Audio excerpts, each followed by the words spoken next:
Salut frères et sœurs, que la paix demeure sur vous. Donc on va aller de plus en plus dans la subtilité et ça va devenir de plus en plus complexe. Donc du coup, là, c'est un sujet très important qui concerne encore tout le monde et qui est un peu banalisé. C'est-à-dire que les gens ne prennent pas ça pour quelque chose d'orgueilleux. Or, c'est vraiment, vraiment orgueilleux. Je pense que je vais donner le titre de cette vidéo, ça sera comment dire, voler la gloire de Dieu, un truc comme ça, quoi.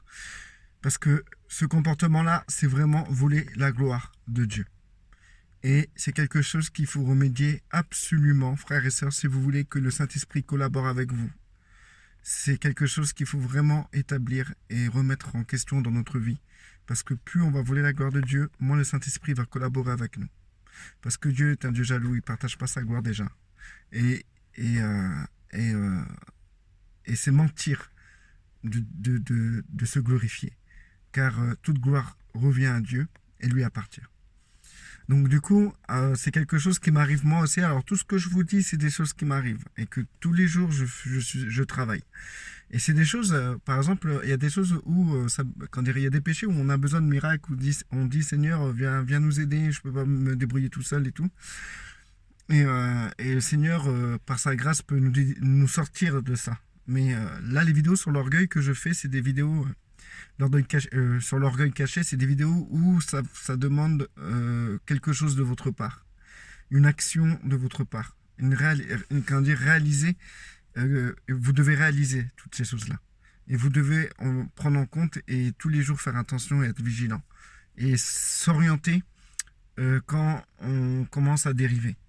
Donc du coup, alors qu'est-ce que ça pourrait être la gloire, voler la gloire de Dieu? C'est tout simplement, par exemple, ça nous est arrivé à un moment ou à un autre d'aller devant des gens et dire voilà, moi j'ai fait ça, il y a eu des guérisons, j'ai prié dans la rue, il y a des gens qui sont venus au Seigneur, j'ai été missionnaire, j'étais en Afrique, comment dire, œuvrer pour des pauvres, pour des orphelins,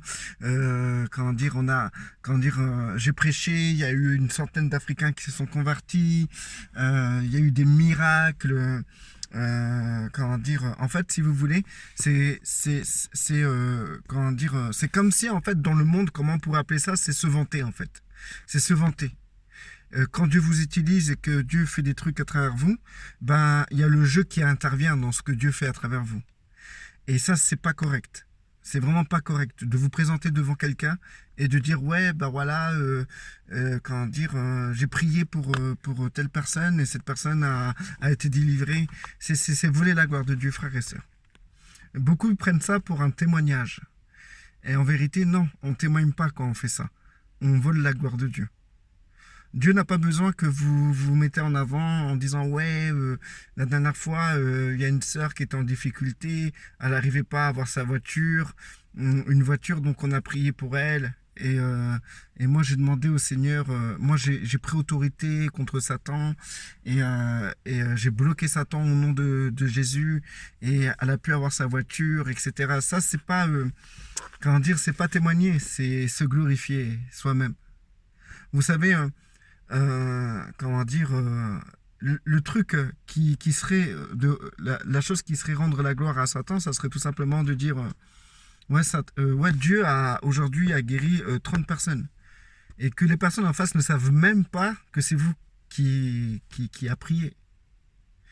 Que la personne ne doute pas en elle que c'est vous c'est à travers vous. Le Seigneur a ouvert un orphelinat à tel endroit et il y a au moins 200 gamins qui aujourd'hui vivent à l'abri, etc. Vraiment, Dieu est merveilleux. La dernière fois, j'étais faire une mission en Afrique. Et là, à partir de là, tu dis ça. La dernière fois, j'ai fait une mission en Afrique, c'est déjà te mettre en avant, frère. C'est l'orgueil caché qui est là.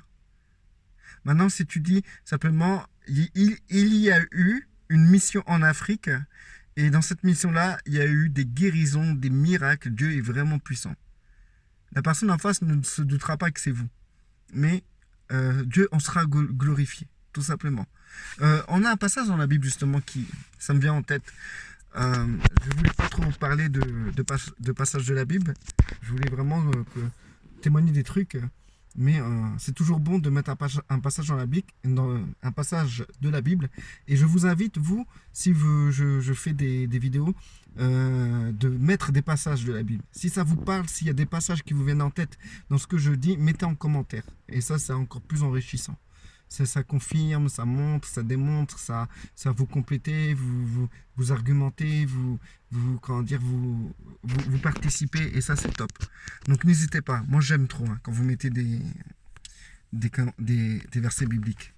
Donc du coup, c'est Paul. Paul, à un moment, il disait que je connais quelqu'un qui a été au 3e ciel, et je ne sais pas si c'est hors de son corps ou dans son corps, etc. Et en fait, Paul dit bien, je connais quelqu'un, mais en fait, c'est lui, en fait. Et plus loin, on voit pourquoi il dit, je connais quelqu'un. Parce que en fait, Dieu a permis un ange de Satan auprès de Paul. Parce que Paul, par cette expérience d'avoir été au 3e ciel, il s'enorgueillissait. Voilà. Il était orgueilleux par cette expérience. Il témoignait, on peut comprendre qu'il devait aller devant tout le monde en disant « Ouais, moi j'ai visité le 3e ciel, le Seigneur m'a parlé, j'ai vu le Seigneur m'a dit ça, j'ai nanana, etc. » Et il devenait tellement orgueilleux qu'il voulait la gloire de Dieu. Les gens voyaient Paul comme quelqu'un de magnifique et de grand, qu'en vérité c'est Dieu qu'on doit voir d'une manière magnifique et grande, tout simplement, quoi, en fait. Nous, on doit nous voir comme des serviteurs inutiles. Voilà.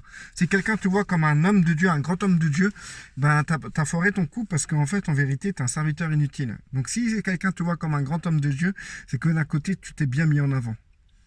Maintenant, comment dire, si quelqu'un te considère comme un grand homme de Dieu, il faut le reprendre la personne et lui dire, écoute frère, moi je suis pas un grand homme de Dieu, c'est Dieu qui est grand. Voilà, ça c'est humble. C'est tous des trucs qu'on doit s'efforcer à faire tous les jours, qu'on doit faire attention à ces détails-là. C'est des détails très importants.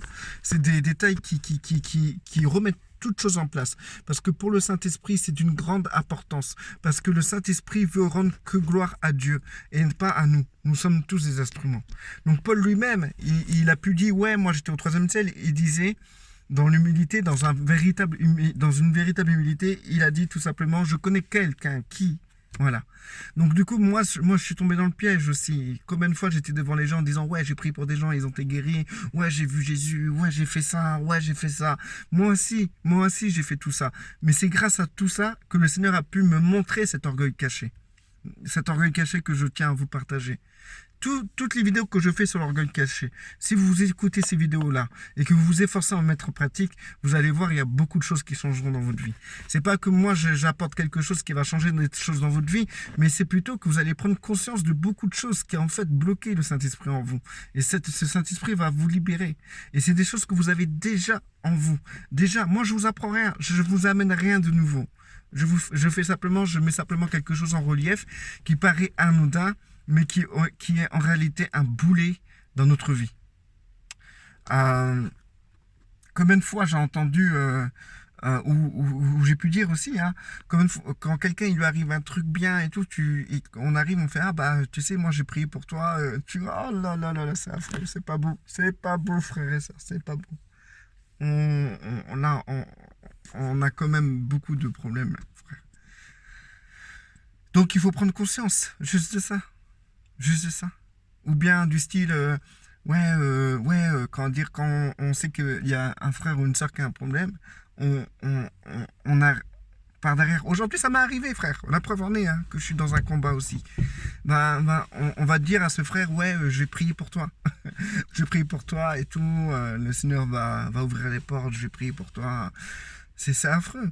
Pourquoi tu dis à ce frère que tu vas prier pour lui? Tais-toi et va prier pour lui. Et que personne ne sache que tu as prié pour lui. C'est entre toi et le Père. C'est à qui tu vas faire la demande? À qui? Au monde entier ou au Père? Si c'est au Père, donc que cette demande soit entre toi et le Père. Et si le Père ouvre une porte, que nul sache que c'est parce que aussi tu as prié. C'est ça. Je pense qu'il faut rentrer dans dans ce cheminement d'humilité, de la véritable humilité. D'ailleurs, on arrive bientôt au thème de la fausse humilité. Et du coup, il faut vraiment qu'on puisse voir cet orgueil caché qui est très grave, celle de voler la gloire de Dieu. C'est quelque chose que vraiment il faut stopper au plus vite. Et ça, c'est quelque chose qui restera toujours. Donc il faut toujours être vigilant. Il faut vraiment être vigilant. Je connais une personne qui tout le temps se vantait. Oui, voilà, Dieu m'appelle au ministère, Dieu m'envoie là, j'ai fait ça, j'ai aidé des familles, j'ai fait le ministère d'aide, j'ai aidé des couples, etc. Nanana. La personne n'arrêtait pas de se vanter comme ça. À un moment, j'ai senti que ça me gavait trop, que la personne, en fait, elle se glorifiait, en fait, tu vois. Ça me gavait trop. À un moment, je lui ai dit clairement, mais pour son bien, je lui ai dit, je m'en fous complètement de ce que tu fais. Je m'en fous complètement. Je veux rien savoir de ce que tu fais. Voilà, tout simplement. Et la personne, maintenant, elle me parle plus de rien. Et ça fait du bien. Et là, comment dire, on ressent que c'est propre. Parce que quand elle parlait de tout ce qu'elle faisait pour Dieu, ben, c'était orgueilleux, je trouvais. Et à l'image de cette personne-là, ben, moi aussi, je l'étais. Et on l'est tous. Donc du coup, il faut vraiment rester à sa place. Ne croyez pas que Dieu a besoin que vous, tout le temps, vous dites ce que vous faites, ce que Dieu fait à travers vous. Ne croyez pas que c'est ça le témoignage. Vous pouvez témoigner comme Paul. Je connais quelqu'un. Je connais quelqu'un qui. Parce que si c'est juste, tu veux faire comprendre à quelqu'un que comment dire, en fait, vous avez vu Christ, Christ est venu vous visiter et il vous a dit ça. Ben, au lieu de dire, ouais, Christ est venu me visiter, nanana, chose que moi j'ai fait plusieurs fois. Et ben, maintenant, maintenant que j'ai réalisé que c'était de l'orgueil, ben, en fait, je change ma manière de parler. Je dirais, je connais quelqu'un qui a rencontré Christ et que Christ lui a dit ces choses-là. Voilà. Qu'est-ce qui change, au fond? Que ce soit quelqu'un ou vous, qu'est-ce qui change? La personne a entendu ce que Christ a dit. C'est le principal. La personne a entendu que Christ est venu voir une personne. Que ce soit toi ou une autre personne, ça change quoi pour la personne? Ça change rien. Sauf qu'elle a reçu ce message. Vous comprenez où je veux en venir? Voilà, frères et sœurs. Là, j'aurais pu continuer pendant encore des minutes, tellement qu'il y a tellement de choses à dire sur ce sujet. Mais que toute gloire revienne au Père. C'est quelque chose de très difficile, frères et sœurs. L'orgueil caché, c'est quelque chose de très difficile. C'est très, très, très dur, frère. Donc, ne vous culpabilisez pas. Quand ça vous arrive, il ne faut pas vous culpabiliser. Mais si vous vous rendez compte, ben, c'est le principal. À partir du moment que vous vous rendez compte, ben, c'est pas grave. C'est cool. Vous vous relevez et vous dites, bah, Seigneur, voilà, waouh, Seigneur, merci de m'avoir montré que là j'étais orgueilleux et tout. Hein. C'est que du bonheur, frères et sœurs. S'en rendre compte, c'est que du bonheur. C'est tout. Restez bénis, frères et sœurs. Que la paix demeure sur vous et que la gloire du Père demeure sur vous.